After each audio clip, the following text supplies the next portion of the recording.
Imagine walking home from church and a gang of teenage punks starts chanting, "Baldy, Baldy," at your pastor. And then suddenly, 2 furious bears explode out of the woods. Well, that's basically 2 Kings 2, 23 through 25. Let's talk about the Bible's most controversial mauling. So the prophet Elisha has just taken over from the legendary prophet Elijah. He's walking toward Bethel, which is an infamous center of idol worship, when some small boys come out to mock him. "Go up, you bald head! Go up!" In Hebrew, the phrase likely means, "Get out of here. Why don't you ascend to heaven like Elijah and leave us alone?" Translation: "You're no real prophet. Move along, old man." So Elisha turns and he calls down a curse in the name of Yahweh. Moments later, 2 female bears charge out and maul 42 of the young mockers. Graphic? Yes. Random? No. So here's the context.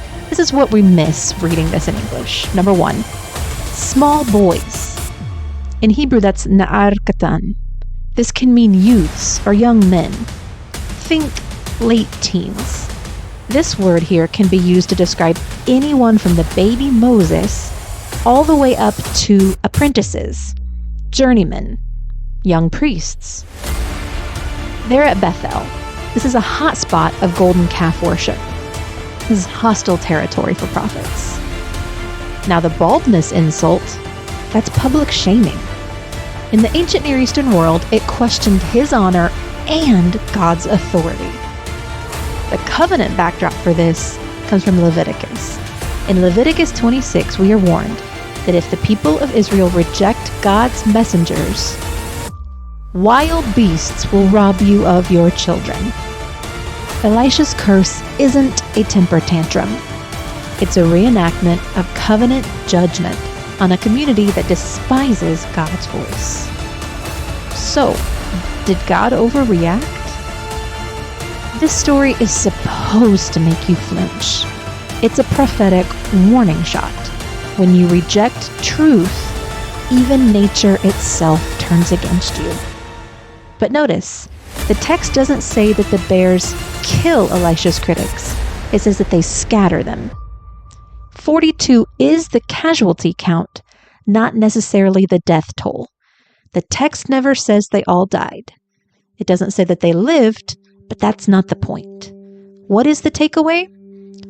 In a world that loves to sneer, 2 Kings 2 reminds us, words carry weight.